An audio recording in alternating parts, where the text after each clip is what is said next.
Hello, friends. If you're curious about the movie Maleficent, 2014, you're in the perfect place. Don't forget to give this video a quick like, it really helps us out. And if you're new here, hit subscribe to stay updated on all the latest movie deep dives. Let's jump right in. Long before the first shadow fell across Sleeping Beauty's cradle, there was a kingdom without a king, a forest without borders, and a winged girl who ruled the skies. Maleficent is a tale told through shattered mirrors and fractured fairy dust, a reimagining of the classic story we all thought we knew. But this time, the villain isn't quite what she seems. Directed by Robert Stromberg in his feature debut, and with Angelina Jolie stepping into the title role like she was born for it, this film doesn't just flip the script, it sets the old one on fire. What we're given is a world caught between two kingdoms, one ruled by ambition, greed, and men who measure power by land and gold, the other by nature, mystery, and creatures that fly, crawl, and sparkle through the wild magic of the moors. And at the center of it all is Maleficent, a fae, a protector, a force of will with wings that stretch across the sky and eyes that miss nothing. She isn't evil. Not yet. She's powerful, curious, loyal to her people, and full of the kind of dangerous hope that only the very young can carry. The film opens not with curses or castles, but with a friendship. Maleficent, young and radiant, meets a boy from the neighboring human kingdom, Stefan, an orphan with little more than ambition in his pockets. He steals from the Moors, but when she confronts him, she doesn't destroy him. She speaks. He listens. And soon, they return to each other again and again until what begins as rivalry blooms into affection. He gives her what he believes is a kiss of true love. She believes him. But time, as it so often does, fractures even the most sacred bonds. Stefan grows older. His ambition grows sharper. When the dying king offers his throne to anyone who can conquer the Moors, Stefan answers the call, not with armies, but with betrayal. He returns to Maleficent under the pretense of love. He drugs her. And instead of killing her, he does something worse. He takes her wings. The scene is not bloody, but it is brutal. It is the moment everything changes. Maleficent awakens in agony, screaming to the sky, the gaping wounds on her back not just physical but spiritual. The betrayal carves something out of her, and in its place, something colder is born. She does not become evil in that moment. She becomes mourning. Grief takes root like rot in a tree, and the forest she once danced through now bends and twists in response to her sorrow. From here, the movie pulses forward with a vengeance. Stefan is crowned king. Maleficent, her wings gone but her magic undiminished, rises from the earth in horns and shadow, crowning herself queen of the Moors. She creates a thorn-covered wall to keep the humans out. And when she hears of Stefan's daughter, the innocent child born from a throne built on betrayal, she arrives at the christening, cloaked in darkness, and delivers a curse that echoes through the ages. By her 16th birthday, the child will prick her finger on the spindle of a spinning wheel, and fall into a sleep like death. It's the scene we all know. The dramatic flourish, the stunned court, the desperation of the king. But here's where Maleficent the film begins to twist its own tale. Because after casting the curse, something unexpected happens. Maleficent watches the child grow. Hiding in the shadows of the woods, she watches as Aurora learns to walk, to laugh, to speak to squirrels and stumble through dandelion fields. And against her will, against her grief, Maleficent begins to care. She calls it annoyance. She scolds her crow-turned-man Dyaval for giving the child food or shelter. But the truth is undeniable. Aurora is light. She is everything Stefan is not. And through her, Maleficent begins to feel something long thought lost: hope.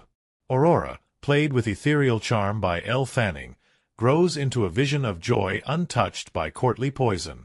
She believes Maleficent to be her fairy godmother, and there's an aching sweetness to the way she throws her arms around the woman everyone else fears.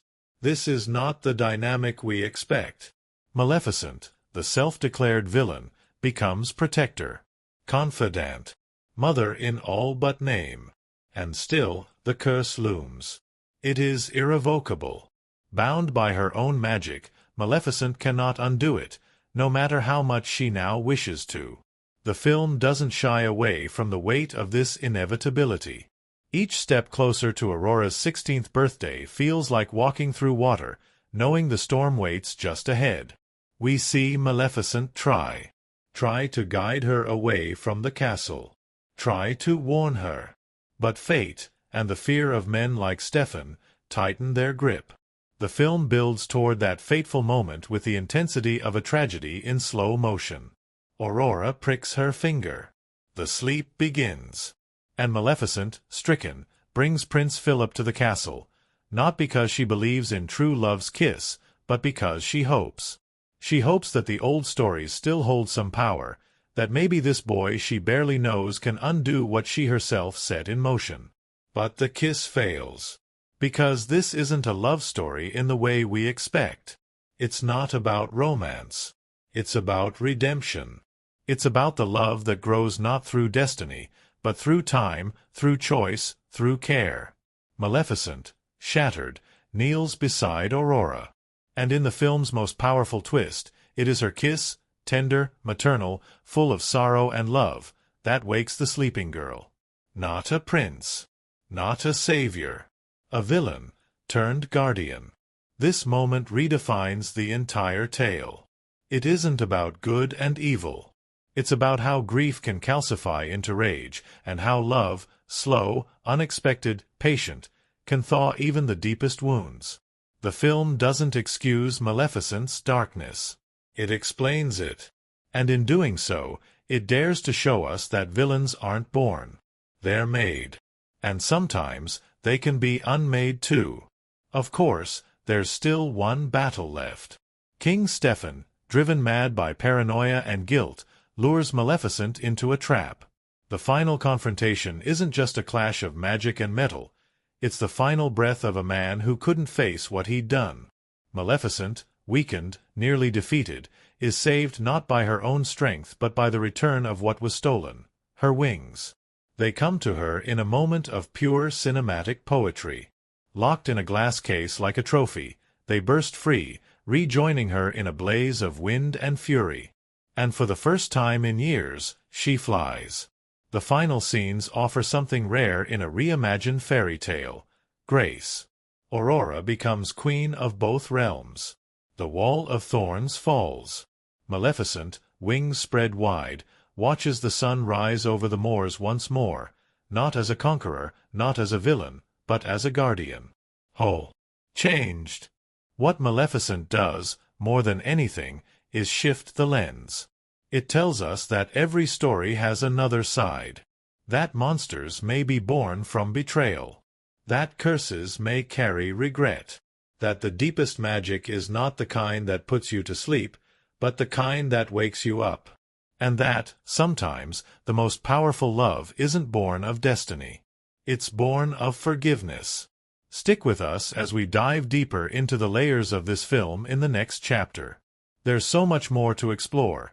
Hidden symbols, breathtaking design, the haunting beauty of a score that carries heartbreak and wonder in equal measure. But for now, maybe let yourself sit with what this story really is. A fairy tale made of thorns, that still finds a way to bloom. Before the horns curved over her temples, before the curse and the crumbling of kingdoms, there was a girl with wings so vast, so powerful, they could blot out the sun. She flew not for spectacle, but for freedom, for joy.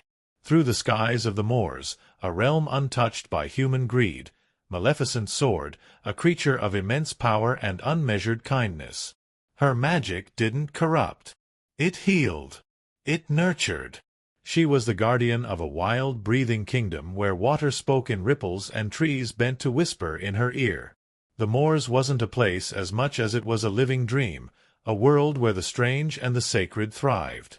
Pixies, will-o'-the-wisps, creatures without names, all existed under her watchful eye. And for a time, peace ruled. Maleficent kept balance, not through fear, but through connection. She was young, but not naive. Powerful, but not cruel. And though the moors shimmered with enchantment, the world beyond its thorny edges, beyond the invisible line that divided it from the human kingdom, was restless. It came creeping in through the feet of a boy. Stephen, just a child then, stepped into the moors like a thief tiptoeing into a temple. He came to steal something shiny, something worthless to the forest but precious to him. Maleficent caught him, as she caught all who dared trespass. But she didn't strike. Instead, she looked into the eyes of the boy who claimed to be an orphan, who offered her a stolen gemstone as if it might buy his way out of trouble, and something in her softened. He was foolish, yes, but not yet dangerous. So she let him go. And in the days that followed, he returned. Their friendship bloomed in secret, like a wildflower in winter. They talked of dreams, of power, of what it meant to belong. Each visit carved out a deeper connection, and though Maleficent remained queen of the moors, Stephen was the first to make her wonder if there could be more. He was the first human she trusted. And when he gave her a gift, his kiss, under the light of a dying sun, he told her it was true love. That kiss would echo for years. Time passed. The world spun on. The boy she once knew disappeared into the shadows of the human world, where kings aged and crowns waited for the most ruthless to claim them. Stephen never returned. Not until the king, sick, power slipping from his fingers, made a declaration. Whoever could vanquish the protector of the moors would have his crown. And so, Stephen came back. He returned to Maleficent under a veil of nostalgia. His words were soft. His eyes held remnants of the boy she once loved. He apologized for the time lost. He told her of the world outside. And slowly, hesitantly, she welcomed him. It was not trust, but memory that brought her close. She let him sit beside her beneath the moonlight. Let him rest his head against hers. And when sleep took her, he struck. Not with a blade. Not with fire. But with betrayal. Stephen couldn't kill her. Not completely. But he took something far worse. Her wings, the very source of her freedom, the most sacred part of who she was. He drugged her, and while she lay unconscious, he cut them from her back. The scene is quiet, haunting. There is no battle, no scream. Just silence, and the slow descent of feathers to the forest floor. When Maleficent awoke, the sky was gone. Her roar shook the earth. The trees trembled. The waters stilled. She had given her trust, her heart, and it had been used against her. What had once been joy twisted into rage, and from that rage, the moors changed. Where once it sparkled, it now darkened. The creatures fled to the shadows. Thorns burst from the ground, encircling the land like a crown of sorrow. And from the ashes, Maleficent rose.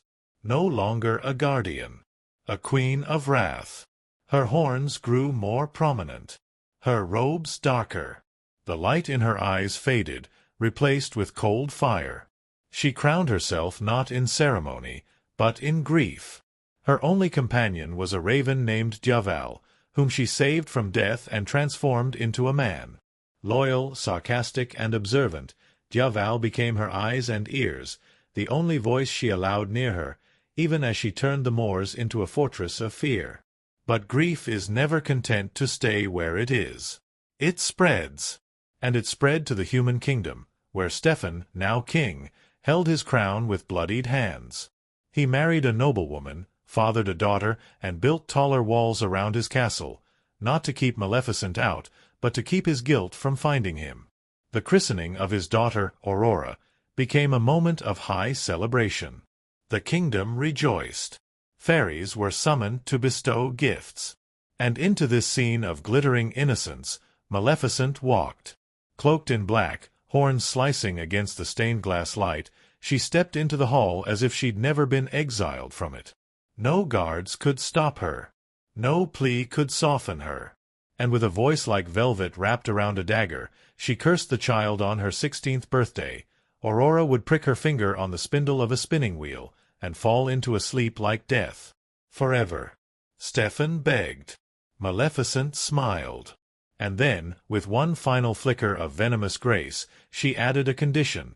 The curse could only be broken by true love's kiss. She knew it didn't exist, because it never had. The scene rippled across the kingdom like thunder. Panic surged. Every spinning wheel was burned, shattered, hidden. And Stefan, already cracked by paranoia, snapped. He sent Aurora away with 3 pixie guardians to raise her in secrecy, deep in the forest, far from the castle. But what no one expected, what not even Maleficent herself could have foreseen, was how the child would grow. Maleficent watched from the shadows, at first for sport, to see if the fools would succeed in hiding the girl, to see how long it would take before the child's laughter turned into fear. But instead, she saw something else. She saw a baby smile up at the sky. She saw a toddler try to pet a hedgehog. She saw a little girl who wasn't afraid of the woods or the creatures in it. She saw innocence. And it shook her. Against her better judgment, she began to help. When Aurora wandered too close to danger, Maleficent sent birds to lead her away. When she cried, Djäval brought berries to distract her. When the pixies bumbled and argued, she stepped in, silently from the trees, to ensure the girl didn't go hungry. She didn't want to care. She couldn't care. But grief, even when buried beneath thorn and curse, remembers love. And as Aurora grew, so did the bond between them. Maleficent called it weakness. But she kept watching, kept protecting. And the girl, who believed her mysterious benefactor was a fairy godmother, loved her without fear, called her godmother with eyes full of trust. On her 16th birthday, Aurora would prick her finger on the spindle of a spinning wheel and fall into a sleep like death. Forever. Stefan begged. Maleficent smiled. And then, with one final flicker of venomous grace, she added a condition. The curse could only be broken by true love's kiss. She knew it didn't exist, because it never had. The scene rippled across the kingdom like thunder. Panic surged. Every spinning wheel was burned, shattered, hidden. And Stefan, already cracked by paranoia, snapped. He sent Aurora away with 3 pixie guardians to raise her in secrecy, deep in the forest, far from the castle. But what no one expected, what not even Maleficent herself could have foreseen, was how the child would grow. Maleficent watched from the shadows, at first for sport, to see if the fools would succeed in hiding the girl, to see how long it would take before the child's laughter turned into fear. But instead, she saw something else. She saw a baby smile up at the sky. She saw a toddler try to pet a hedgehog. She saw a little girl who wasn't afraid of the woods or the creatures in it. She saw innocence. And it shook her. Against her better judgment, she began to help. When Aurora wandered too close to danger, Maleficent sent birds to lead her away. When she cried, Djäval brought berries to distract her. When the pixies bumbled and argued, she stepped in, silently from the trees, to ensure the girl didn't go hungry. She didn't want to care. She couldn't care. But grief, even when buried beneath thorn and curse, remembers love. And as Aurora grew, so did the bond between them. Maleficent called it weakness. But she kept watching, kept protecting. And the girl, who believed her mysterious benefactor was a fairy godmother, loved her without fear, called her godmother with eyes full of trust, with a winged woman soaring through the sky once more, not to escape, but to finally return home. In the heart of Maleficent, beneath the sweeping score and the whisper of thorns curling through a sleeping forest, lies a story about transformation, not just of kingdoms, but of souls. Every character we meet is not merely a piece on the board, but a reflection of deeper human truths: regret, desire, fear, betrayal, and the fragile hope that even the most broken hearts can mend. This is not a tale of heroes and villains. It is a tapestry of grays, where love and cruelty exist in the same breath, and where every character is fighting a battle, some against others, and some within themselves. And at the center of it all is Maleficent. She is not the monster we once thought her to be. Not the cloaked enchantress defined by her horns and curses. She begins as a guardian, fierce, young, radiant with power and kindness. She is a child of the sky and the forest, not born to hate, but to protect. Her joy comes from flying, from laughter, from keeping balance in the wild, untamed realm of the moors. And it's that purity of spirit that makes her eventual transformation so heart-wrenching. When Maleficent is betrayed, not by an enemy, but by the boy she trusted, the one who gave her what he claimed was a true love's kiss, something inside her doesn't just break. It calcifies. Her sorrow doesn't erupt in rage immediately. Instead, it festers. And in that quiet descent into grief, she becomes something new, a being shaped not by evil, but by loss. She wears darkness not as a weapon, but as armor. Her horns, her sharp cheekbones, her flowing black robes, they are not costumes. They are shields. But she never loses herself entirely. That's the great tragedy and triumph of her character. Even at her darkest, there is hesitation. She curses the child, yes, but her voice trembles. She speaks with precision, not venom. And as Aurora grows, as the laughter of that cursed child begins to echo through the trees, Maleficent begins to soften again. Slowly. Against her will. She watches not as a predator, but as someone desperate not to feel, and failing. What makes Maleficent extraordinary is not her magic. It's her capacity to change. She doesn't need to be saved by someone else. She saves herself, by confronting what she became, by acknowledging her pain, and by choosing to love the very child she once doomed. Her story is a reclamation. Of agency. Of identity. Of the belief that we are not defined by our worst moments. And then there's Aurora. So often in stories like these, the sleeping princess is an afterthought. A symbol. A prize. But here, she is something more. Aurora is innocence without naivety. She is joy that doesn't blind. From her earliest days stumbling through wildflowers and feeding woodland creatures, she radiates light. But that light isn't born of ignorance, it's born of choice. She chooses to trust. To see goodness even where the world says there is none. She believes Maleficent is her fairy godmother not because she is told so, but because she feels it. She sees past the shadows. She loves freely. But Aurora isn't passive. When she learns the truth about her curse, she doesn't crumble. She demands answers. She flees. She confronts. Her heartbreak is real, but so is her courage. And in the end, when she awakens not from a prince's kiss, but from Maleficent's, we understand something fundamental about her. Aurora is not saved. She saves Maleficent as much as she is saved by her. Their relationship is the soul of the film, a bond forged in shared destiny, pain, and the miracle of unconditional love. King Stephen, on the other hand, is a study in corrosion. His journey is not one of complexity, but of cautionary decay. He begins as a boy, ambitious, poor, curious. He dares to cross into the moors, to speak with the winged girl who confronts him. And in those early moments, he seems capable of great love. He returns. He shares stories. He gives that infamous kiss. But when the promise of power glimmers on the horizon, Stephen makes his choice. Not just to betray Maleficent, but to mutilate her. To steal her wings, the very essence of her freedom and identity, for the sake of a throne. And from there he spirals. Stephen becomes a man haunted by his own treachery. His paranoia grows like ivy around his mind. He doesn't celebrate his daughter. He hides her. He doesn't rest in his castle. He builds iron walls, forging weapons against the very woman he wronged. His guilt festers into obsession. By the end, he's no longer a king.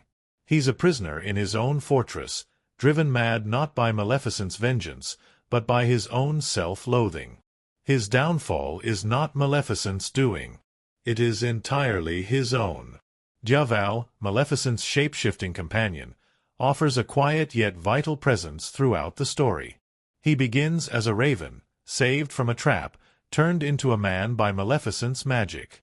He could have been a simple servant, a comic relief sidekick, but he becomes something more. A conscience. A confidant. He challenges Maleficent, not with force, but with honesty. He reminds her, in small ways, of the heart she's tried to bury. And though he follows her commands, he never loses his own voice. When Maleficent lashes out, he stands his ground. When she mourns, he stays close. Djävul is a reminder that loyalty does not mean silence, and that even the darkest beings need someone who sees the light still flickering inside them.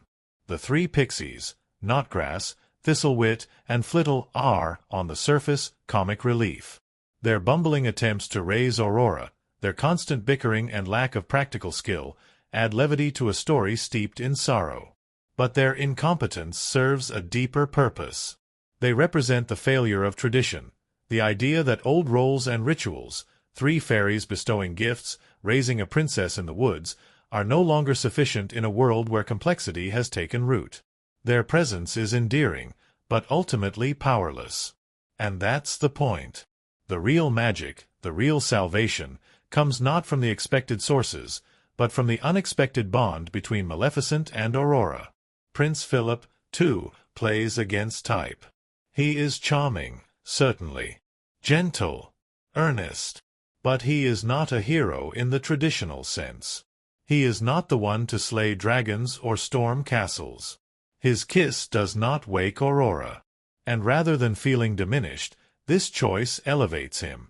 He is allowed to be kind without being savior, present without being pivotal. His role is not to complete the story, but to complement it.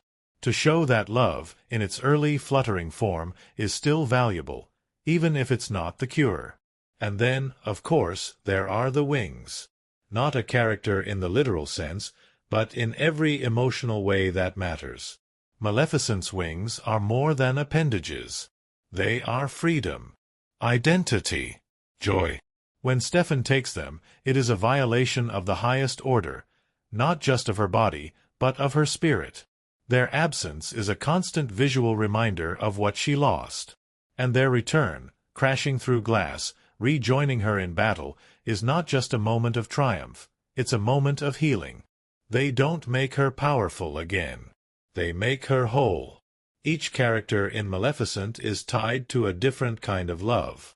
Maleficent's begins as romantic, becomes rage, and ends as maternal. Aurora's is pure, trusting, unwavering. Stefan's is selfish, transactional, built on the illusion of control. Djävul's is loyal, rooted in gratitude but evolving into something deeper. And in that web of connection, the film redefines the idea of true love. Not as something that finds you, but as something you earn. These aren't characters who exist to serve a plot. They are the plot. Their wounds, choices, and relationships shape every twist, every turn. And as their arcs unfold, they challenge the very framework of the fairy tale we thought we knew. Because in the end, the princess doesn't wake for a prince. The villain doesn't die. And love, real love, isn't a spell. It's a choice. Made in sorrow. Forged in silence. And proven, in the moments when no one is watching. Before a single line of dialogue was ever spoken on screen, before Angelina Jolie's horned silhouette etched itself into our imaginations, before Maleficent found its wings in theaters around the world, something strange and utterly enchanting was already brewing behind the scenes. The production of this reimagined fairy tale was, in itself, a story, a tangled web of eerie coincidences, obsessive attention to detail, and moments that teetered between magic and mystery. Like the moors itself, it was a world where the unnatural felt oddly natural, where shadows flickered just a little too long, and where the line between performance and possession grew beautifully, disturbingly thin. To begin with, there was the mirror. On the first day of shooting, as the crew began setting up the now iconic throne room deep within the twisted landscape of Maleficent's domain, a member of the art department noticed something odd about one of the ornate mirrors used in the scene. Every time they adjusted the lighting, the reflection in that mirror seemed to show someone else, someone who wasn't on set. No face, just a vague silhouette that moved independently of anyone present. Some blamed the lighting, others dismissed it as an illusion, but the rumor caught fire. A few even swore that the figure only appeared when Jolie stepped onto the stage. It wouldn't be the last time that the line between Angelina Jolie and Maleficent blurred in uncanny ways. Jolie, it turned out, was more than just cast. She became possessed by the role in the most immersive way. Her transformation into Maleficent went far beyond prosthetics and makeup. The horns, for instance, weren't just props. They were built from lightweight resin, molded perfectly to her head, and secured with such precision that she often forgot she was wearing them. She would move through the set during breaks, fully costumed, and children, real children visiting the lot, would either burst into tears or stand in silent awe. Jolie took this responsibility seriously.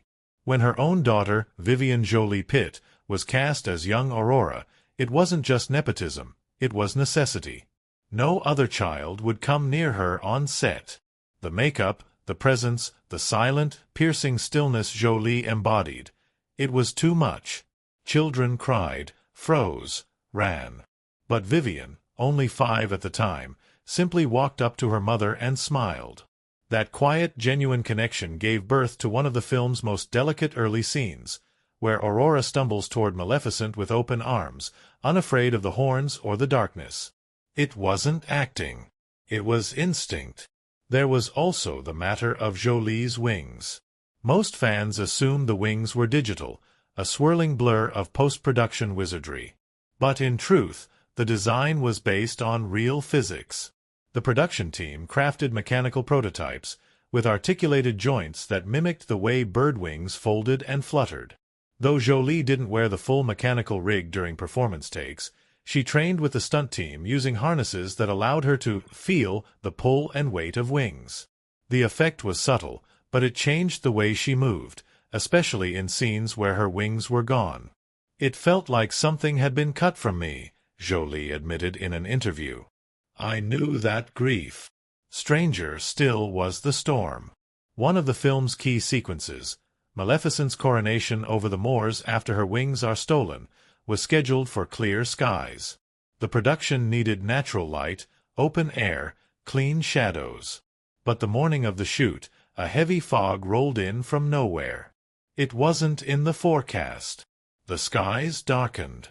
The air chilled. The kind of gloom that directors usually fear. But Robert Stromberg, the first-time feature director and longtime visual designer, didn't call it off. He rolled the cameras. And what they captured was ethereal. The mist wrapped around Jolie like a second costume, softening the edges of the forest, making her emergence from the shadows feel less like a scene and more like a summoning. Later, VFX would enhance it, yes, but the raw footage was uncanny. Stromberg called it a gift. The crew called it the Moors answering back.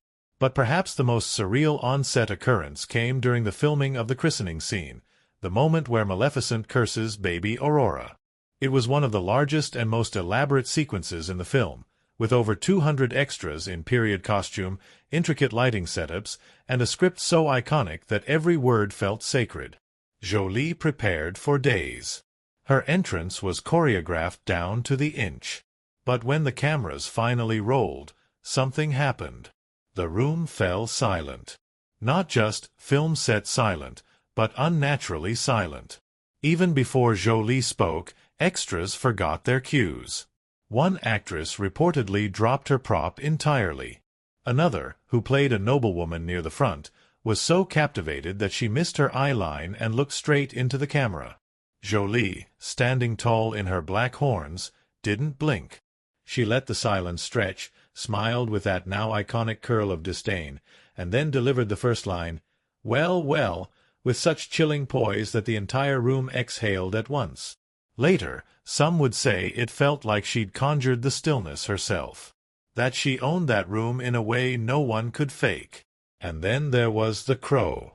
Javal, Maleficent's loyal companion, was played with sharp wit and humanity by actor Sam Riley. But early in production, before Riley joined the shoot, the team tried working with a real trained raven for some of the scenes. One bird, named Shadow, was particularly responsive, able to follow eye lines, react to gestures, and even mimic simple movements. But during one rehearsal, Shadow flew straight to Jolie, not to his handler, not to his perch, but to her. He landed on her shoulder, preening, as if drawn to her. It was completely unplanned. The room froze. Jolie just laughed and whispered, "He knows." Even the makeup process had its share of mysteries. Jolie's look was crafted with surgical precision. Sculpted cheekbones made from silicone, carefully applied with medical adhesives, custom-painted contact lenses, prosthetic ears, and that unforgettable red lip. It took hours each day, and yet Jolie never once appeared impatient. She often used the makeup trailer as a meditative space, sitting in silence while the transformation occurred. Crew members would describe entering the trailer and feeling like they were walking into another world, one where time slowed and where Maleficent already existed, even before the makeup was complete. There's a well-circulated story that during one particularly long shoot, Jolie remained in full costume for nearly 18 hours straight. She ate in it, moved in it, rested in it. "I couldn't take it off," she said, "because I needed to remember what it felt like to be her."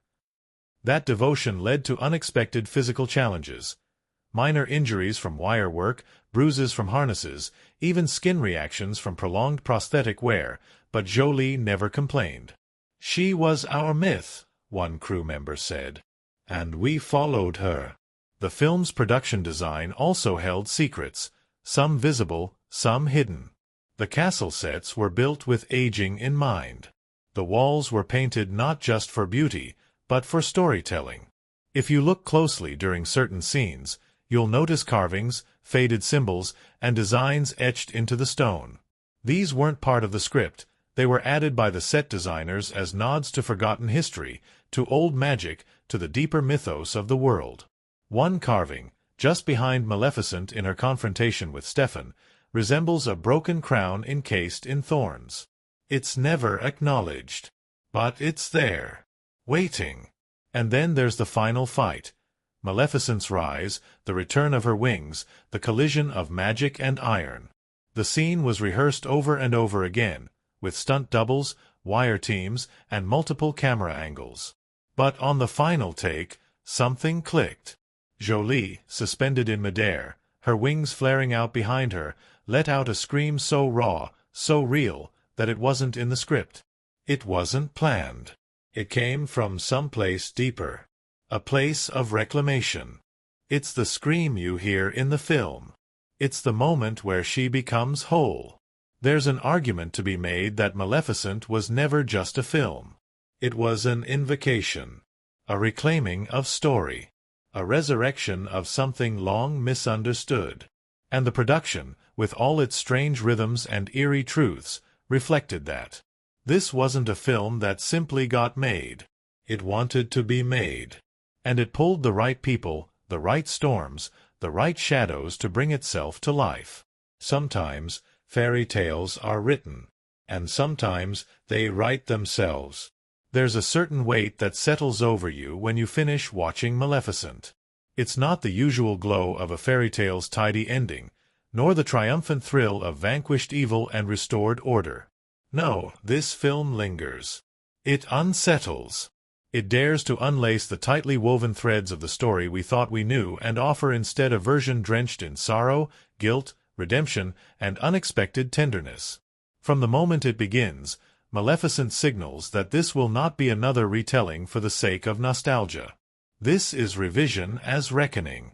A story about power, betrayal, and the love that blooms not from fantasy, but from ruin. Critically, the film's most significant event, the theft of Maleficent's wings, became the emotional cornerstone around which the rest of the story spins. It's a scene drenched in silence, cloaked in trust betrayed. And critics wasted no time in recognizing its symbolic power. For some, it was a metaphor for assault. For others, a harrowing loss of autonomy. But universally, it was understood as the moment where the narrative split from its classic lineage and entered the realm of something deeper, more painful, and more real. What's most devastating about that moment isn't the violence, it's the intimacy. Maleficent isn't wounded in battle. She's betrayed in her sleep. By someone she loved. By someone who called his ambition love. It's that quiet betrayal, unspoken, unshown, but undeniable, that shifts the tone of the entire film. It reframes Maleficent not as a villain born, but as a woman broken. And it asks the audience to sit with that. Critics like Manohla Dargis of the New York Times wrote of how the scene unlocked a ferocity in Jolie's performance that carried through the rest of the film. Others praised how it used the language of fantasy to confront real-world trauma, never leaning into melodrama, never seeking pity, but offering understanding. It was an origin story rooted in heartbreak, not hatred. And that distinction mattered. It gave weight to everything that followed. The christening scene, too, received widespread analysis, less for the spectacle and more for the way it reframed a once iconic moment. When Maleficent strides into the hall, the entire room recoils in fear. Not because she's a monster, but because they made her one. Her curse isn't wild or chaotic. It's deliberate. It's surgical. And yet, even then, there's pain in her voice. She doesn't scream. She doesn't laugh maniacally. She simply speaks. And it's in that restraint that the scene becomes more than dramatic flair, it becomes a reckoning. What's fascinating, from a critical lens, is how this moment is framed not as the climax of her darkness, but as the beginning of her unraveling. The curse is not the end, it's the wound she will spend the rest of the film trying to undo. And that makes her character not only complex, but tragic. Her power is never in question. But what the film explores, brilliantly, is her loss of control, of narrative, of consequence. The growing relationship between Maleficent and Aurora has been called the emotional axis of the film. Critics admired how the story shifted focus from the predictable romantic subplot. Philip's brief appearance, while charming, is ultimately irrelevant, to the deeper, more emotionally charged bond between the two women. The love that saves Aurora in the end is not born of destiny. It's not foretold or fated. It's earned. Slowly. Over time. Through watching. Protecting. Choosing. And that, critics argued, was the film's most radical act. By subverting the idea of true love's kiss, Maleficent challenged the very foundation of traditional fairy tales. The kiss isn't from a prince. It's from the very woman who cursed her. The very woman who came to love her more than life itself. That moment, quiet, tearful, honest, was hailed by many as the emotional high point of the film. Not just for its inversion, but for its sincerity. The Guardian called it a beautiful betrayal of expectation, while Vulture described it as a moment that redefines what love looks like in fairy tales, and what it should have looked like all along. This wasn't about princes or battles or heroism through violence. It was about accountability, regret, redemption. Aurora herself was seen by critics as the counterbalance to Maleficent's pain. Not naive, but open-hearted. Not passive, but emotionally brave. Her willingness to forgive, to seek truth, and to love the woman she was taught to fear gave the story its moral heartbeat. Her character, while often silent, carried a surprising emotional weight. And her role in the film's resolution was seen as a refreshing shift from damsel to bridge builder. Between worlds. Between identities. Between past and present. King Stephen, meanwhile, was dissected as a cautionary tale. Critics explored his descent not as villainous, but as cowardly. His paranoia, his obsession, his refusal to face what he had done, these traits weren't rooted in evil. They were rooted in fear. He had everything he thought he wanted. A crown. a legacy. But none of it could protect him from the truth. And in the end, it consumed him. Some critics compared his character to Shakespearean tragedies, Macbeth, most notably. A man driven by ambition, undone by guilt. His final confrontation with Maleficent wasn't read as a battle of good versus evil, but of guilt versus grace. Where he clung to his rage, Maleficent let hers go. Where he sought to destroy, she sought to fly. That contrast became the emotional divide of the film. Another event that critics highlighted was the restoration of Maleficent's wings. It's a moment built not for applause, but for catharsis. When her wings return, when they tear free from captivity and rejoin her, it's not just a visual spectacle, it's a spiritual one. Her scream, her rise, her flight, these aren't just cinematic flourishes. They're a resurrection. And not just of power, but of identity. Jolie's performance in this scene was praised for its rawness. She doesn't smile. She doesn't gloat. She feels. The restoration is painful, exhilarating, liberating. And it marks the final step in her transformation. Not into the villain she was once cast as, but into the guardian she always was. Many critics also commented on the film's atmosphere, the way it used silence, light, and color to build emotional resonance. The moors, vibrant and untamed, reflected Maleficent's internal world. When she was joyful, it bloomed. When she was angry, it withered. And by the end, when peace is restored, the land itself seems to breathe again.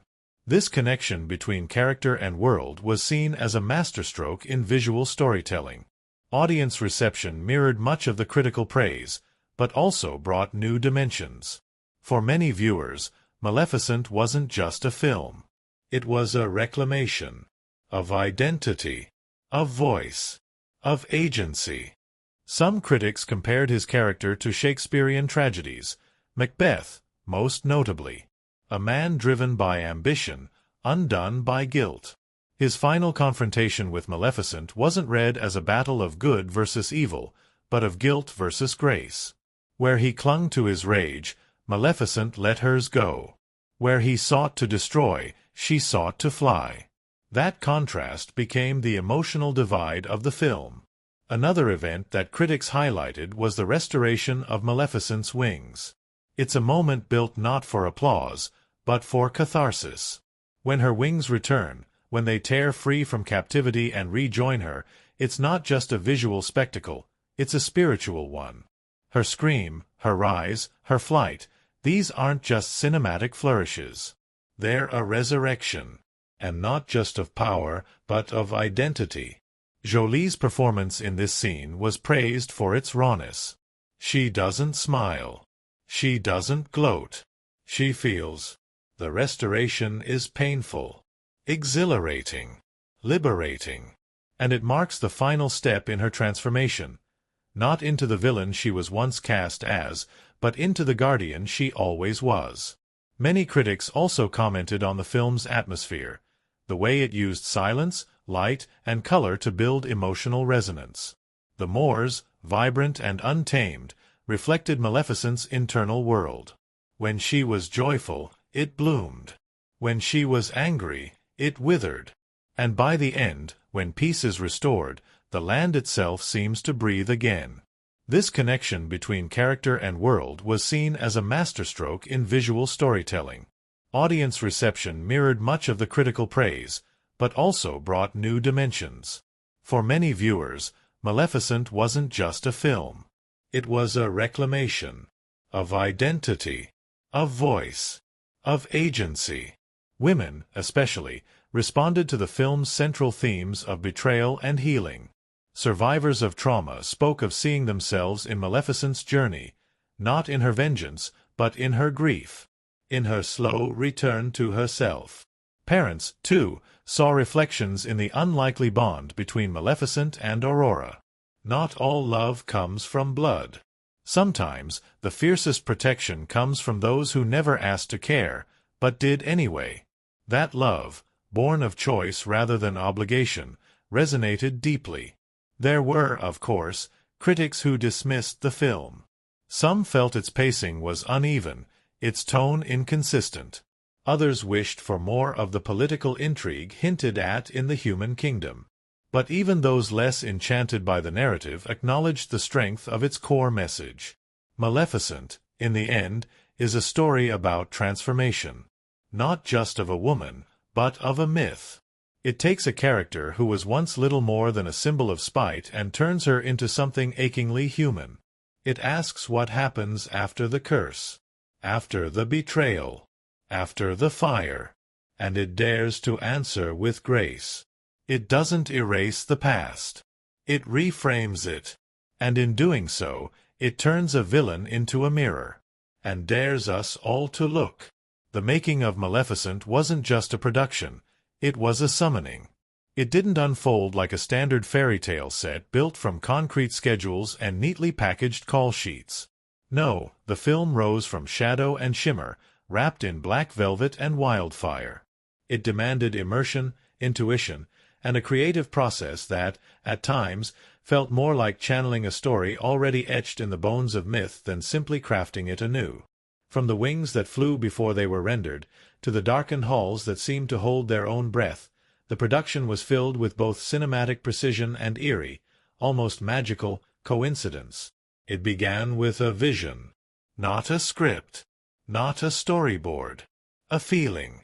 Director Robert Stromberg, stepping into the director's chair for the first time after a celebrated career as a production designer, Avatar, Alice in Wonderland, didn't want to retell Sleeping Beauty. He wanted to rebuild it. He saw it not as a tale of curses and kisses, but as a gothic fever dream wrapped in thorns.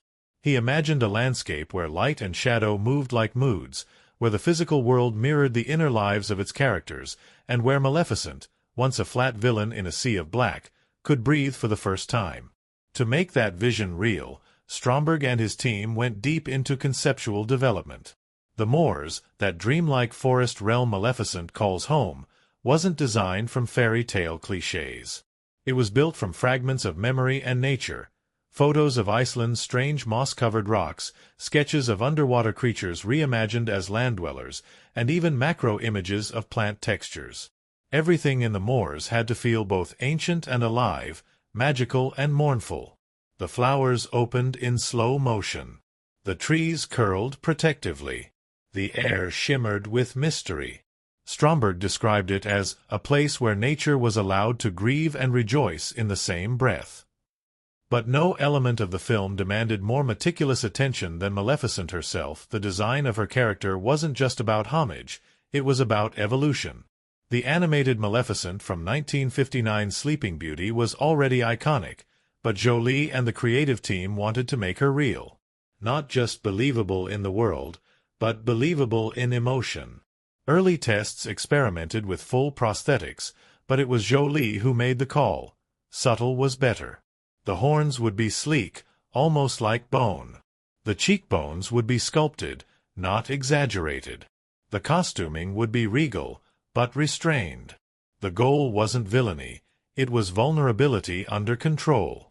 To get the look right, Jolie collaborated closely with Rick Baker, the legendary makeup and special effects artist behind Men in Black and the Nutty Professor. They created cheekbone prosthetics so thin they could be applied and forgotten, except they weren't. Jolie reportedly would walk off set still wearing them, lost in the headspace of the character. The transformation was so seamless that when she looked into the mirror, she often didn't see herself. It was eerie, she confessed. I'd tilt my head and realize I wasn't smiling anymore, even when I thought I was. But it wasn't just the physicality. It was the presence. From the moment she stepped on set in full costume, black robes flowing, horns twisting high, everything changed. Cast and crew described a shift in the air. Conversations quieted. Children paused. The soundstage didn't just hold a performance. It held her. And Jolie leaned into that. She wouldn't break character between takes during the early shoot days. Her voice dropped, her posture shifted. Even how she stood still carried a command that transcended acting. There's a now famous story from the early weeks of filming. During a scene with dozens of extras, court members, guards, fairies, one extra tripped over her mark, knocking over a prop. Silence fell. The director was about to cut. But Jolie, without missing a beat, turned slowly in character, raised one eyebrow, and said with amused contempt, "Do you think they'll remember you for that?" The entire set broke into restrained laughter, but she never smiled. It wasn't scripted. It wasn't rehearsed.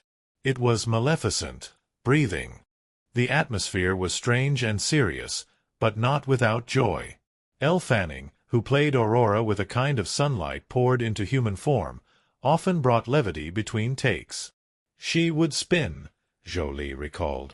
Just spin and laugh like the world had no gravity. She was Aurora. Fanning's natural energy helped balance the darker undertones of the shoot. She was the only one who wasn't afraid of Jolie in costume. In fact, she often reached for her horns, fascinated by their weight and texture. But for younger children, the reaction was very different. During early costume tests, multiple child actors recoiled from Jolie in fear. Some cried. Others wouldn't approach her. That's when the producers made an unusual suggestion. Use Jolie's daughter, Vivian, as young Aurora in the early scenes. Vivian was the only child unbothered by the horns. During one scene, she ran toward her mother in full costume and wrapped her arms around her legs, completely natural, unscripted. That shot became a key emotional moment in the film. Filming the magic sequences brought their own challenges.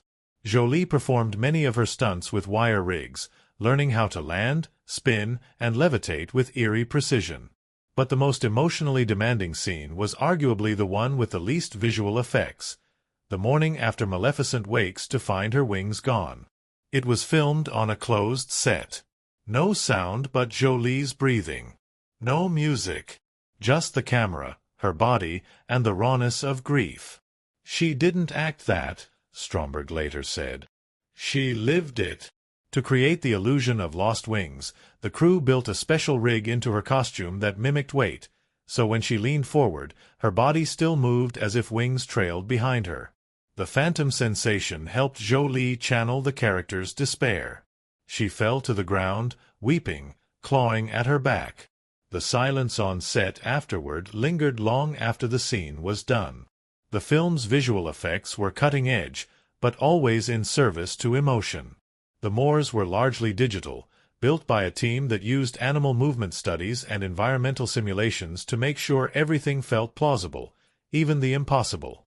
The tree creatures didn't just move. They breathed. The fairies didn't just fly. They glimmered with fluctuating light, as if emotion pulsed through their wings. But sometimes, the simplest tricks had the most impact. For the scene where Maleficent walks through the castle, unnoticed by guards, an old-school trick was used: forced perspective and real mirrors. Jolie was filmed walking across a mirrored hallway set where every angle was carefully calculated. No green screen. Just optics and patience. The result was haunting. She glided like a shadow that wasn't bound by walls. The score, composed by James Newton Howard, became its own character. Haunting lullabies, eerie string sections, and swelling orchestral bursts told a parallel story beneath the visuals. The final piece, Maleficent Flies, was composed after Howard watched Jolie's wing restoration scene. He wept, then wrote, "It's not just about regaining power," he said. "It's about regaining self." And then, of course, there was the matter of the thorns. Maleficent's magical thorns, her shield, her boundary, her grief manifested, were both practical and digital. Real thorn walls were built for actors to interact with. Twisting, black, glossy spines that caught the light like obsidian.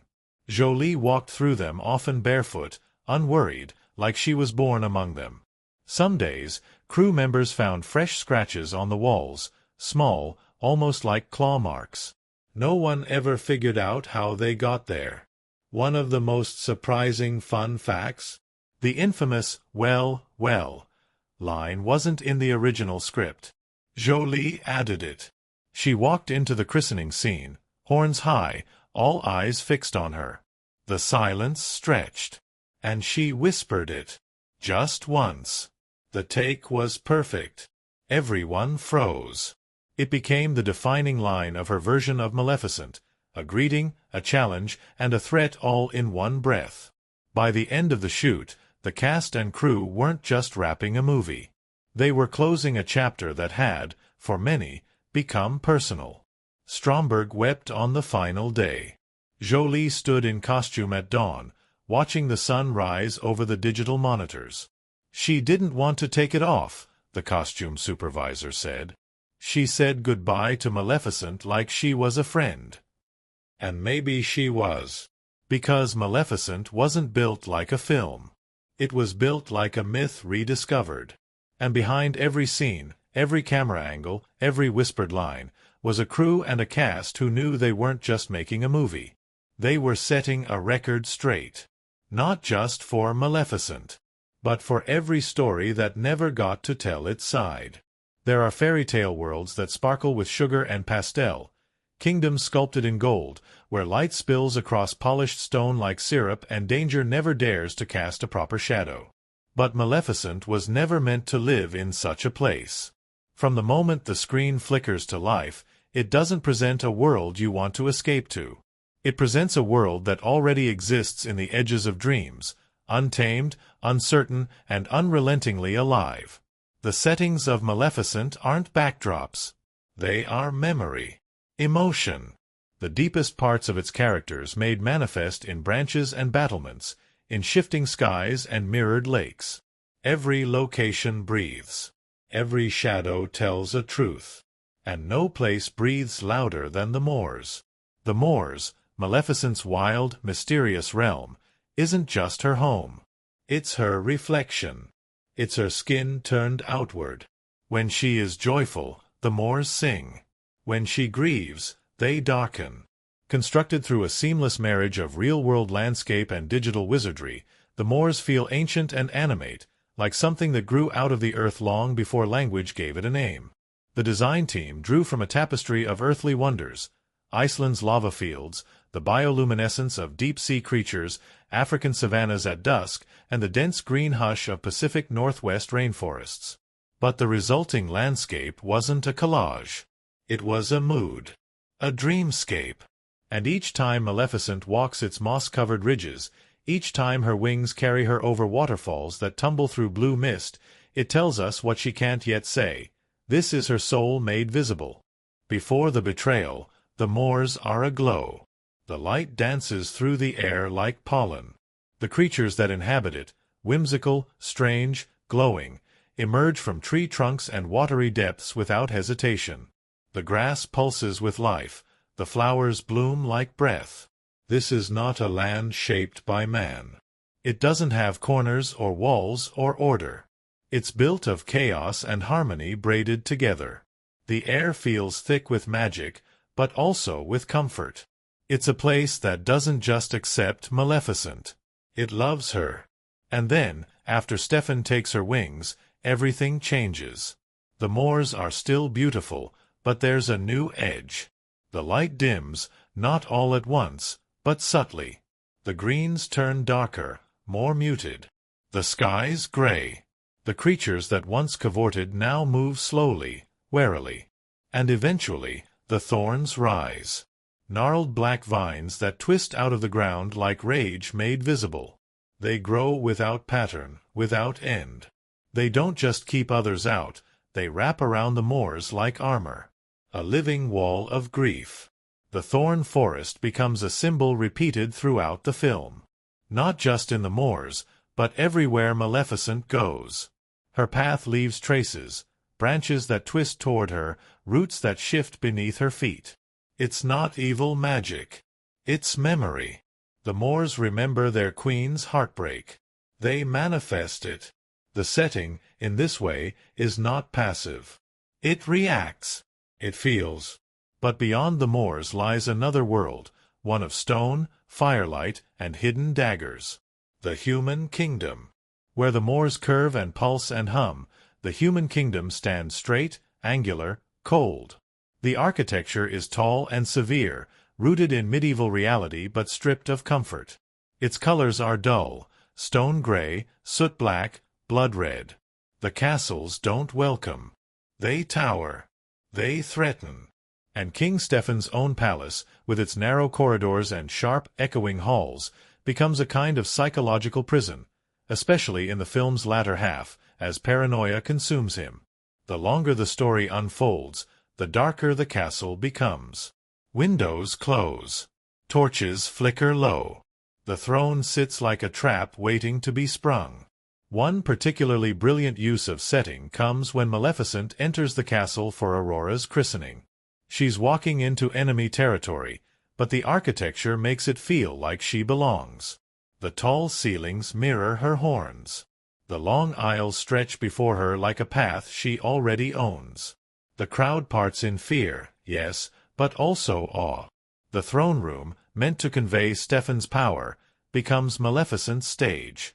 The cold light through stained glass turns her black robes into a shadow that swallows everything.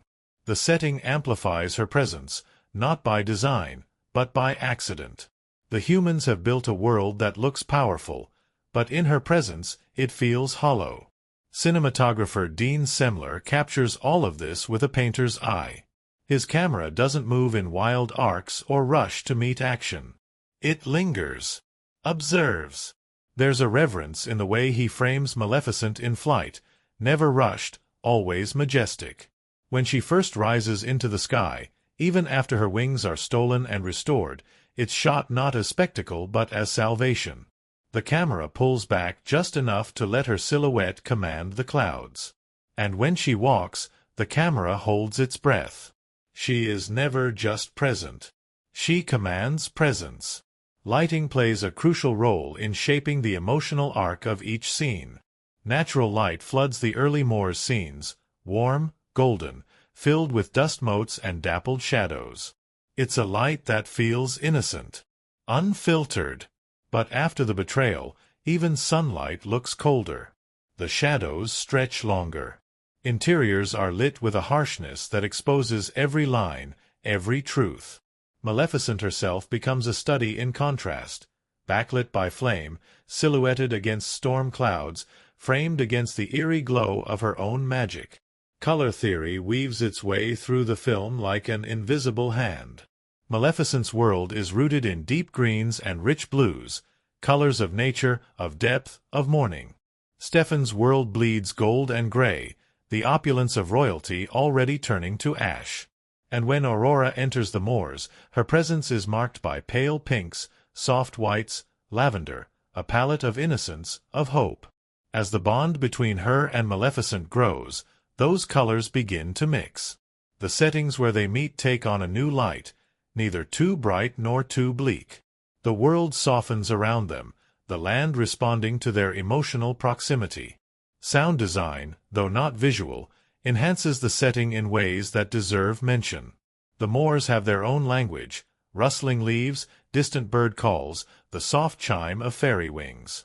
The human kingdom is defined by echoes, by steel against stone, by the distant clang of bells.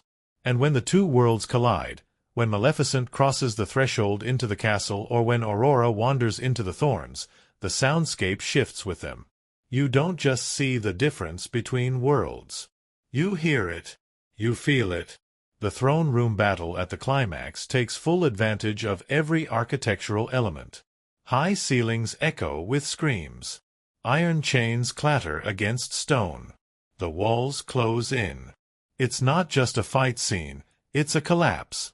The physical space mirrors Stephen's unraveling. The castle, once proud and towering, becomes a tomb. And when Maleficent finally rises, her wings crashing through the air like thunder, it's not just a victory. It's a reclamation of space. She owns the air. The castle crumbles beneath her. One of the most overlooked yet brilliant elements is how the film plays with space and proximity. Maleficent is rarely shown in cluttered frames. She is almost always given room. Space to move. To glide. To breathe. This framing makes her feel larger than life, even when she's vulnerable. It gives her a mythic weight, a reminder that she is not a person in this world, but a force of nature. By contrast, Stefan is often boxed in, framed by doorways, encased in shadow. By the end, he is barely visible in his own kingdom. Even the costumes contribute to the spatial storytelling. Maleficent's gowns, designed by Anna B. Shepherd, move like liquid shadow. They billow and stretch, claiming more of the room than they should. They make her look like she belongs to the air, not the ground. And when she wears her horned headdress, it completes the illusion. She doesn't just inhabit space, she changes it. When she enters a room, the geometry feels different. Corners round. Walls recoil. The final scenes, back in the moors, bring it full circle. Aurora is crowned, not in a cold hall of men, but in a forest where every creature watches with joy. The light is back. The vines loosen. The flowers bloom. The air is soft. Maleficent, no longer in mourning, flies once more, not as a queen of vengeance, but as a protector. And the moors respond. The skies open. The world exhales. Because in Maleficent, the setting is never neutral. It is a character, a mirror, a witness. It remembers every betrayal. It records every act of grace. And in the end, it doesn't just house the story, it becomes the story. Behind the spectacle of Maleficent, behind the horns and the thorns and the sweeping skies, there was another world, one that never made it to the screen, but that lived in the shadows between takes and the quiet glances passed across sound stages. It was a world of whispered jokes, late-night rehearsals, unspoken fears, and long days beneath heavy prosthetics. Because as much as the film was a reimagining of a fairy tale, its making was a saga all its own, a tale of transformation, strange laughter, and the subtle chaos that inevitably creeps into any story where magic is the goal and perfection the standard. The center of that off-screen storm was, unsurprisingly, Angelina Jolie. Stepping into the role of Maleficent was not just a casting decision. It was an invitation for her to inhabit something mythic. And from the very beginning, the cast and crew treated it that way. Not out of fear, but respect. There was something uncanny about the way she moved once the horns were on. Something precise. Every gesture had a gravity that transcended performance. Crew members joked that she didn't play Maleficent, she invoked her. But that aura didn't mean she was distant. In fact, Jolie was known on set for being startlingly warm, between takes. When the cameras weren't rolling, she cracked jokes, leaned into conversations, and even pranked the crew. One day, dressed in full Maleficent regalia, she snuck behind a production assistant who had never seen her in costume and whispered, "You dropped this," while handing him a thorn from the set. He screamed. She laughed. And within minutes, it became legend. The horns themselves were the subject of much backstage curiosity. Designed by makeup artist Rick Baker and sculpted to be lightweight but secure, they were attached using a combination of magnets and a headpiece molded specifically for Jolie's skull. But even with the finest engineering, wearing them for hours created challenges. She had to relearn her posture to avoid neck strain, and several times during lunch breaks, she'd lean back against walls just to take the pressure off. "They made me regal," she once said, "but also really tired." Elle Fanning, the light to Jolie's shadow, was the youngest among the core cast, but her energy was infectious. During long lighting setups or costume resets, she'd drift through the Moors set, spinning in circles, talking to the fake creatures as if they were real. The crew adored her. Jolie did too. Their bond, so central to the film, blossomed in quiet moments off-camera. Jolie would adjust her dress hem. Fanning would giggle at Maleficent's serious face. And their connection became the emotional backbone of the story long before the cameras captured it. But not every day was filled with ease. There were challenges, some small and humorous, others heavier. One recurring struggle was the balance between prosthetics and performance. Jolie's prosthetic cheekbones, so sharp and iconic, were made from a flexible silicone. But they didn't always cooperate. In one early scene, just as she was delivering a key line, one cheek began to peel slightly from the edge. The camera caught it. The take was ruined. And Jolie burst out laughing, saying, "I guess even villains need glue."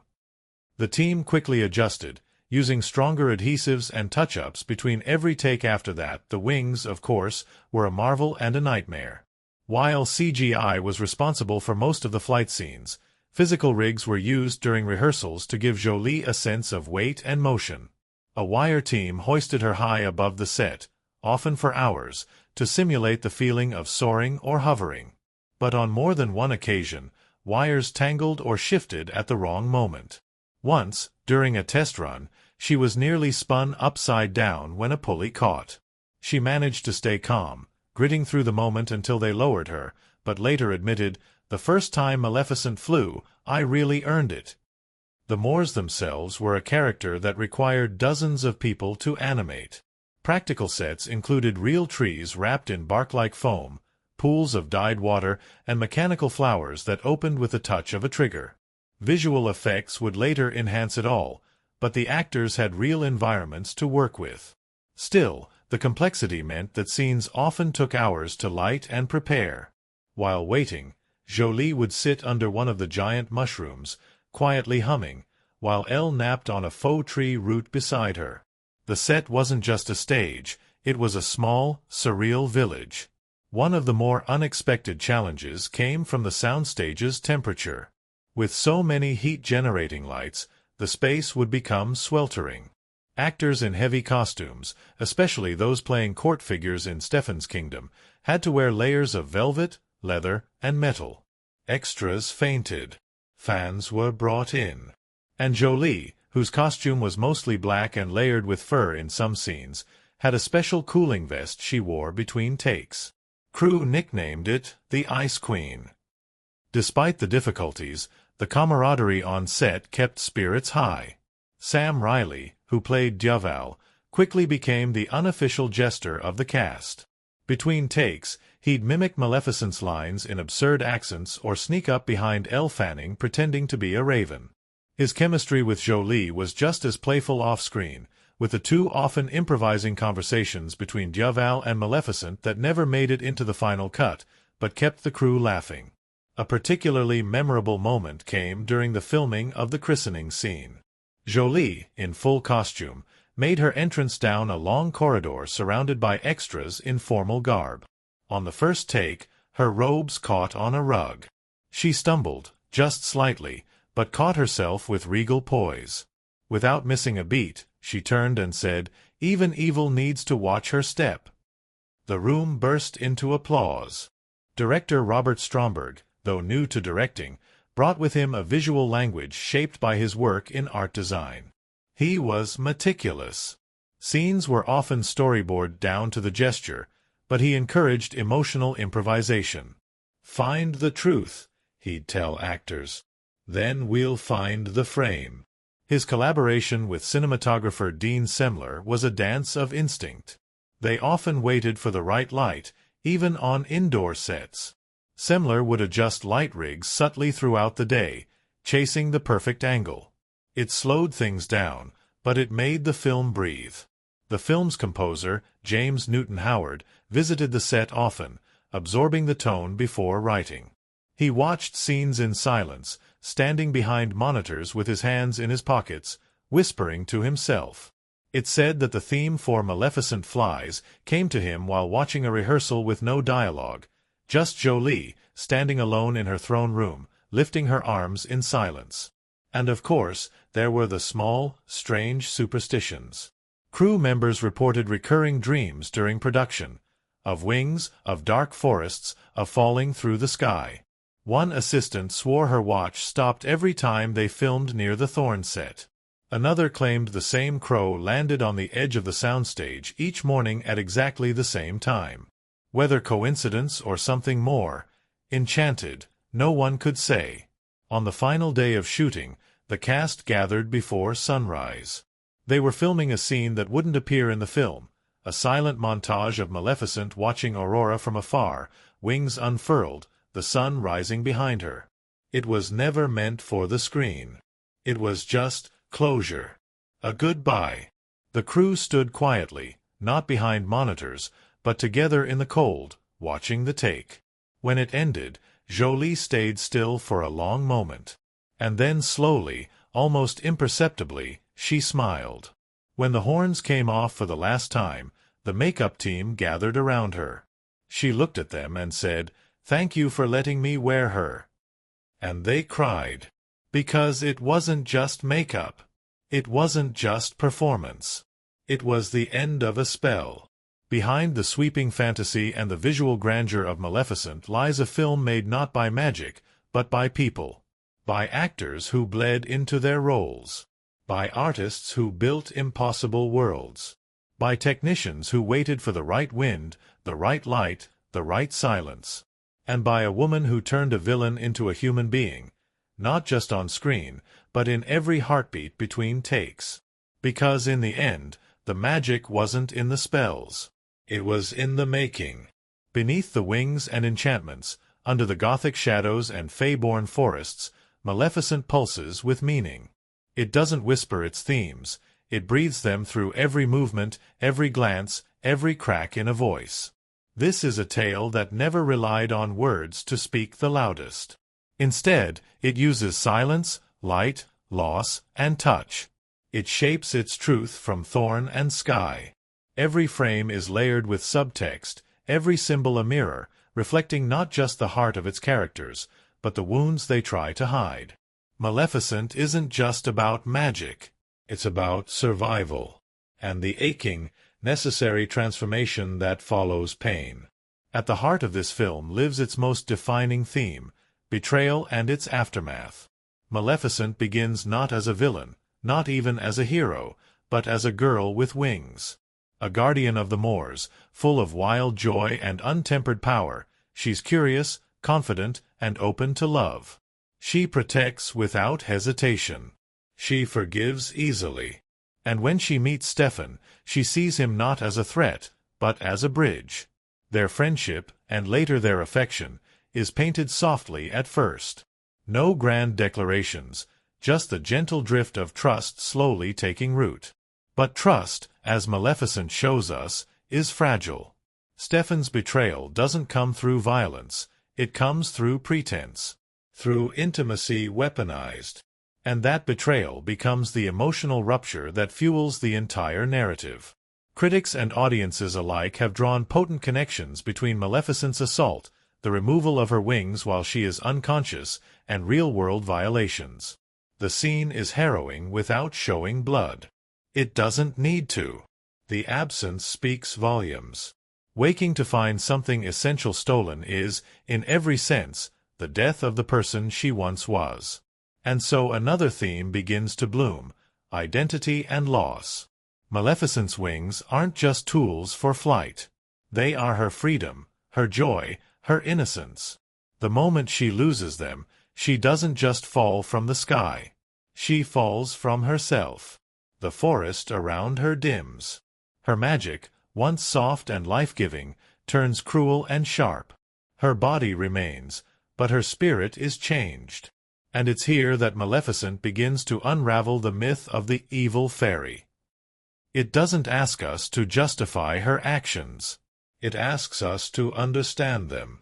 The film says that villainy doesn't emerge from nowhere, it is often born from grief. This leads to another powerful theme, the cyclical nature of pain. Maleficent, betrayed, does what the betrayed so often do, she passes it on. She curses the child not out of pure hatred, but because the child becomes a symbol, a reminder, an embodiment of everything she has lost. And in that moment, we watch someone inflict pain as a means of survival. Not because they want to, but because they don't know how to stop hurting. Her curse is a monument, a scar carved into time, a way to make sure the world never forgets what was taken from her. But here's where Maleficent becomes more than a tale of vengeance. Because pain, in this story, isn't a destination. It's a beginning. And so we arrive at the film's most beautiful theme, redemption through love, not romantic, But maternal as Aurora grows, something changes in Maleficent. She watches, at first, from a distance. Detached. Cynical. But the child smiles. Laughs. Stumbles through the moors without fear. Aurora doesn't see a monster in Maleficent. She sees kindness where others see cruelty. Innocence doesn't judge. And slowly, a strange bond forms. Not the forced obligation of a godmother, but something more feral, more primal. Maleficent begins to care. Against her will. Despite her history. Love, when it appears, isn't grand. It's quiet. It lives in the way she shields Aurora from thorns. In the way she speaks softer each time they meet. In the way her voice breaks when she realizes the curse cannot be undone. Aurora, too, embodies a crucial theme: innocence as power. She's not passive. She's not naive. Her strength isn't in rebellion, but in softness that endures. In choosing to see goodness where she's been told only evil lives. She forgives, not because she forgets, but because she sees the truth no one else can. In this way, she becomes the story's moral axis. She is both the catalyst and the cure. And her awakening, caused not by a prince, but by Maleficent's own remorseful kiss, is one of the most radical subversions of fairy tale logic in modern cinema. True love, Maleficent says, isn't always romantic. It's not born of fate or first meetings. Sometimes, it's born of healing. Of two broken souls finding comfort in each other. The film turns the old trope on its head and presents us with something deeper, that love is a choice, not a destiny. And that love leads to forgiveness. Which brings us to another nuanced theme, the power of grace over vengeance. Maleficent had every reason to become the villain the world believed her to be. She had the magic. The motive. Maleficent had every reason to become the villain the world believed her to be. She had the magic. The motive. The story practically begged for it. But instead, she chose something harder. She chose to stop the cycle. To protect the one she once cursed. To save the girl she once saw as a threat. And in doing so, she reclaims not just her wings, but herself. The film's symbolism is rich, delicate, and deliberate. The wings are the most obvious. Symbols of freedom, yes, but also of trust. Their loss is a violation.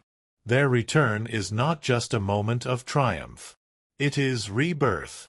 When they burst from the glass case where Stefan kept them, trophies of his conquest, it's not a simple power-restored moment. It is a reckoning. The past, the pain, the trauma, it all converges. She doesn't fight Stefan to destroy him. She fights to reclaim what was taken. And that distinction matters.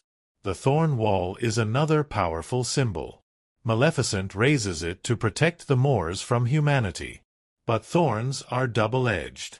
They keep enemies out, but they also isolate. They grow from grief. And they don't just protect, they imprison. The wall becomes a visual metaphor for Maleficent's emotional state. Tall, dark, and impenetrable. But as she opens her heart, the thorns begin to loosen. The world begins to breathe again. Even colors in the film are symbolic. Maleficent is clad in black, not as a marker of evil, but as a visual embodiment of mourning. Her colors contrast sharply with Aurora's soft pastels, yet as their bond deepens, their palettes begin to blend. Light enters Maleficent's world again. Her magic, once green and harsh, softens. The world doesn't just forgive her. It reflects her healing. Stefan, by contrast, becomes a cautionary symbol, power without conscience. He begins as a dreamer, ambitious and curious. But ambition, unchecked, corrodes him. His castle becomes darker. His mind more paranoid. His love for Aurora, if it exists, is lost beneath the weight of his obsession. His refusal to acknowledge what he's done, his inability to ask for forgiveness, leads him to ruin. He clings to his crown like a man drowning, and in the end, it's that crown that drags him down. Another beautiful layer lies in Maleficent's crow, Djävul. Though often comic relief, he represents loyalty that isn't blind. Transformed into a man, a dragon, and various animals, Djävul becomes her tether to compassion. He speaks truth to her when no one else can. He challenges her, reminds her of who she was. He is the only one who sees all of her, and stays. In many ways, he is the embodiment of what love looks like when it isn't entangled in betrayal. Maleficent also explores the idea of truth versus perception. To the outside world, Maleficent is a monster, a story whispered to children to keep them safe at night. But the film turns the camera and shows us the other side. The woman beneath the myth. The reality beneath the legend. It asks a crucial question. Who gets to tell the story? And what do we lose when we only hear one version? The narrative structure, told like a fable but built like a confession, reinforces this. The voiceover at the beginning and end frames it as a correction. A myth rewritten. And that act of reclaiming narrative is itself symbolic. Especially for women. For those whose stories have been distorted, villainized, forgotten. Even the final flight, when Maleficent soars above the moors, her wings whole again, isn't a moment of conquest. It's release. Her flight is freedom, yes, but also forgiveness. The air is clear. The sky, open. Aurora watches from below, not as someone saved, but as someone seen. And so the film closes not with a kiss or a coronation, but with peace. Because in the world of Maleficent, healing is the real magic. Not the spells, not the curses, but the choice to keep loving after loss. The decision to protect what once hurt you. The strength it takes to look at your own darkness and still choose light. These are the themes that linger. Long after the horns come off. Long after the castles fade. Because in the end, Maleficent isn't about evil, or good, or even justice. It's about understanding. And in that, it casts its most powerful spell of all. Maleficent doesn't announce itself with flash. It doesn't rely on spectacle for the sake of attention, nor does it throw its fantasy elements at the screen in a desperate plea for awe. Instead, it glides, quietly, dangerously, through its world with a kind of cinematic control that feels more like seduction than storytelling. It draws you in with detail, with texture, with a meticulous understanding that filmmaking is not about showing everything. It's about showing enough, and letting the viewer fall deeper into what isn't said, what isn't seen. And at the core of its visual and emotional power lies a carefully layered tapestry of techniques that make it what it is. Not just a retelling, but a reimagining. From the first frame, it's clear that this is not Disney's Sleeping Beauty. It's not bright, nor flat, nor comfortable. It's hauntingly immersive. Director Robert Stromberg, stepping into the helm of his first feature after years of shaping other people's worlds as a production designer, brought with him a reverence for visual storytelling that never feels indulgent. Every scene, every movement of the camera, every flicker of light was crafted with the precision of someone who understands how deeply the visual can wound, can soothe, can unearth things words never could. Take, for example, the opening sequence. The narration pulls us gently into the story, but the camera does something else. It floats, not in a hurry, not on a track, but like something alive. It weaves through the moors, revealing a kingdom not from above or from below, but from within. This is crucial. The audience isn't watching this world, they're inside it. The gliding movement mimics Maleficent's own flight. And the choice to tether the camera to this organic, almost subconscious rhythm builds the very atmosphere of the film. We're not passive observers. We're participants. The cinematography by Dean Semler, whose previous work includes sweeping epics like Dances with Wolves and Apocalypto, walks a careful line between grandeur and intimacy. His camera doesn't favor traditional wide-angle fairy tale shots. Instead, he frames Maleficent in long shadows, uses depth to isolate characters in emotionally pivotal moments, and lets darkness settle in ways that feel both painterly and psychologically unsettling. When Maleficent stands in her throne room after losing her wings, for instance, the shot isn't from the front. It's from behind. From above. Her body small, hunched, crumpled. The world around her too large, too indifferent. That's not a mistake. It's storytelling through lens. Even more striking is the use of light throughout the film. Maleficent doesn't shy away from dark spaces, not thematically, and not visually. The shadows are deliberate, sculpted to reveal just enough and obscure the rest. In the moors, before the fall, the light is diffused, golden, soft. It caresses. But after the betrayal, light sharpens. Contrast increases. Beams slice through dust. Maleficent's world isn't dimmed by accident. It's carved into chiaroscuro, where she walks between light and dark both literally and symbolically.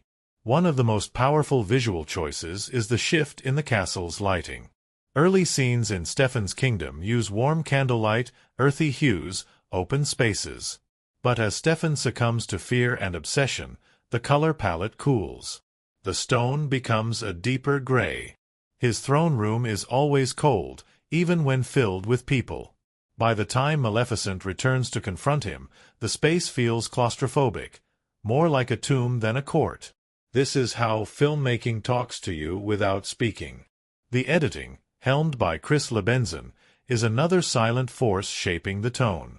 Lebenson's work here is not flashy, but deeply rhythmic. The cuts linger. Scenes are allowed to breathe, especially in moments of emotional weight. When Maleficent approaches the cursed crib, for instance, the shot doesn't rush to her face. It holds. We see her hands. The tension in her shoulders. The silence between her breaths. The pacing doesn't beg for attention.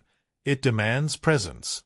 It makes the audience sit in discomfort, in grief, in hesitation. Contrast this with the final act, where tension rises and the edit sharpens. Cuts get quicker, but never chaotic. There's a moment during the final confrontation when Maleficent falls to her knees, weakened, surrounded by Stefan's men. The shots flicker between her eyes, the iron chains, the approaching blades. It's swift, but never disorienting. The audience is never lost. Instead, the rhythm pulls them deeper into the fear. Sound, in this film, is not just accompaniment, it's narrative. James Newton Howard's score is lush, yes, but also reserved. It doesn't swell when you expect it to. It doesn't tell you what to feel. It listens. In many moments, the music fades entirely, allowing ambient noise to dominate. Rustling leaves, distant echoes, the subtle hum of the moors breathing. This quietness makes the music's return more impactful. When the theme rises during Maleficent's flight with her restored wings, it's not just sonic, it's emotional. It lifts you with her. Sound design also plays a crucial role in making the magic feel tactile. The flutter of wings has weight. The thorns groan as they grow, almost like bones shifting. Dieval's transformations, from crow to man to dragon, come with a mix of stretching sinew and whispered wind. Magic, in this world, doesn't shimmer. It growls. It pulses. It's a living force, and the sound work sells it. And then there are the visual effects, an essential part of any fantasy film, but often a double-edged sword. Here, they are restrained and integrated with rare finesse. The moors, built with a blend of practical sets and digital extensions, never feel artificial. The flowers react to Maleficent's presence. The sky changes with her mood. The digital creatures blend seamlessly into the space because the lighting and shadows were planned in camera first. Even the massive wings, entirely CG, move with the rhythm of breath, of heartbeat. They fold, twitch, rise with tension, and fall with sadness. That's not just animation. That's performance. Perhaps one of the most subtle techniques lies in color grading. The film's palette is not saturated like many modern fantasies. Instead, it leans into muted earth tones, deep greens, blues, and blacks, colors of the forest, of mystery, of mourning. But as Aurora grows and the bond between her and Maleficent blossoms, there's a noticeable warmth that returns to the screen. Subtle pinks, soft creams, touches of gold. This progression is so gentle it's almost invisible, but it alters the emotional landscape. You feel it before you notice it. Even the choice of camera lenses adds texture to the story. Longer lenses are often used in Maleficent's moments of isolation, flattening the background and creating a sense of emotional claustrophobia. Wider lenses emerge during her flights, expanding the space, giving her, and the audience, room to breathe again. These aren't technical decisions. They're emotional tools. All of these choices, light, lens, color, sound, pacing, they don't just build a world. They build intimacy. They bring you so close to Maleficent that when she cries, you feel the moisture. When she flies, you feel the wind. And when she breaks, the screen seems to bend with her. And yet, despite being a visually experimental film, Maleficent didn't come from a tiny art house team. It was a massive Disney production, with a high-stakes budget and global expectations. The pressure was enormous. And still, it soared at the box office. Maleficent exceeded all expectations. Opening in May 2014, it brought in $69.4 million domestically during its first weekend and would go on to gross over $758 million worldwide. It became one of Angelina Jolie's most successful films and stood as a triumphant example of how female-driven narratives, especially ones centered around complex, morally layered women, could thrive in mainstream markets. Much of this success came from its ability to balance mass appeal with emotional depth.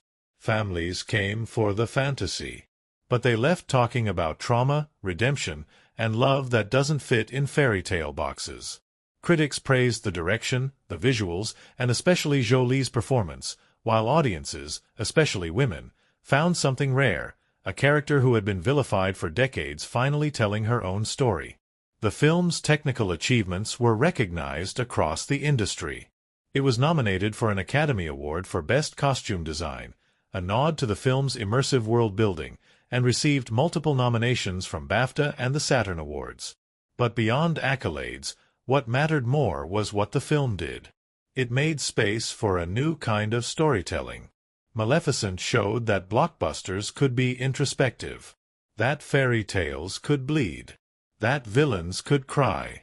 And through the camera's eye, through the sound of thorns twisting in the wind and wings returning to the sky, it proved that filmmaking, real, resonant filmmaking, isn't just about the magic you see. It's about the truth you feel. In every great fairy tale, there's a heartbeat just beneath the surface, something deeper than the spells and the crowns and the fire-breathing climaxes. In Maleficent, that heartbeat was the cast. Not just performers, not just names in a scrolling credit reel, but voices and bodies and faces that didn't just carry the story, they breathed it into life.